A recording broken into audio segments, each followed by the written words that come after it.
50% of farms set up in Liberia do not cross more than 1 year. Do you know why? There are things that they fail to understand for which they do not cross more than a year. So today I want to share with you, how it is so risky to depend on grants as a major source of income for your farm. Post-war Liberia, everything has been about grant. So everything we do is about looking out there for help. So we have not been doing agriculture mostly as a business. So some people go into it because there is a new project coming that will be giving support. So because it is donor driven and it depends solely on funding from NGOs, from government Ministry of Agriculture, they do not do it as a business and they do not have a business model at all. As a result, most of these farms fail. They do not cross more than a year. All right. A typical example is the emergency rice project that was introduced by the Ministry of Agriculture. Most of the people went into lowland rice farming, but as we speak, a lot of those farms are vacant at the moment. Why? Because they just got interested in setting up the farm because there is an opportunity for either the Ministry of Agriculture or an NGO like the UC that left, like the EU and other people working through different national and international NGOs to support farmers. So people set up farm because there is an opportunity for support.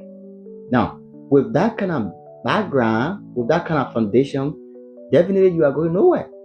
So most of the people are NGO based farm. They are not truly farmers who are interested in doing farming as a sustainable business. So they fail. Now, here is what you need to know. You have to firstly see it as a business and understand the business part of farming before you start or before you even think about doing something. All right?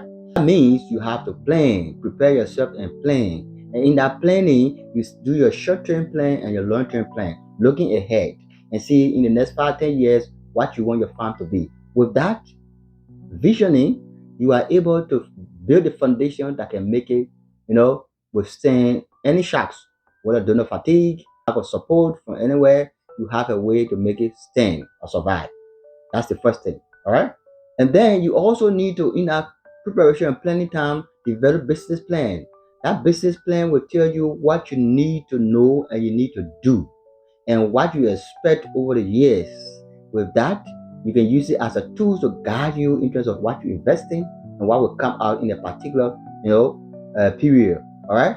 That is one thing that is lacking in our farming community in Liberia. Most of the people don't have a business plan. All right.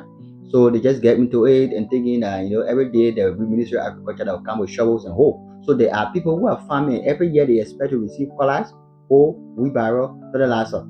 With that kind of mindset, you are not doing it as a business. So if there is no collars, fertilizer, seed, wheelbarrow, and so on, there will be no farm. Definitely that's why you see most of the farms that were set up 1 or 2, 3 years ago, they are no more because they were donor driven. They were set up, as a way to get something from somewhere. And that is the mindset that have held us back, for which we are fully secure at the moment. And another thing you need to do if you really want to have a sustainable farm business is to minimize costs and maximize profit. With that, you are focusing on how can I cut down costs? Because sometimes people feel they are going to get some support coming, so they just take money and just waste it, just waste it. Not being careful how you spend money. Like you will spend more because you feel that you will get inputs and tools and fertilizer and everything from either an NGO or the Ministry of Agriculture.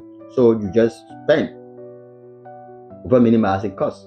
So before you find out, you have spent more on production costs, and then in terms of return, you get less.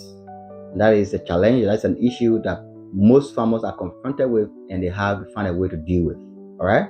So you have been financially disciplined or literate, wherein you can be able to manage, your spending, so that you can be able to gain more in terms of profit. Because when you gain more profit, you can reinvest and you also can take care of other things. All right, which is very critical to the sustainability of your farm. You don't need to depend on grants or free money as a genuine source of income or stream of income. If there is no donor funding or there is no Ministry of Agriculture support, you cannot sustain your operations. You need to actually put on the business cap and think, because when people think about how to make things work on their own, there is a tendency that you can, arrive at solutions that are sustainable and can make you to take giant steps or position yourself to withstand all of the uncertainties and issues that come along with farming or agribusiness in Liberia. All right. So I just wanted to share a reason why most of the farms that we've been hearing or that were set up, post-war Liberia have been failing, have not been able to succeed. It is because of seeing donor funding or support as a genuine source or stream of income, and not doing it as a business, and not setting up the systems that will make you to sustainably produce and supply markets, not seeing markets as your partners that you need to understand and serve, full effectively, so that they can be able to always bring money to you to make you survive. All right. Thank you so much.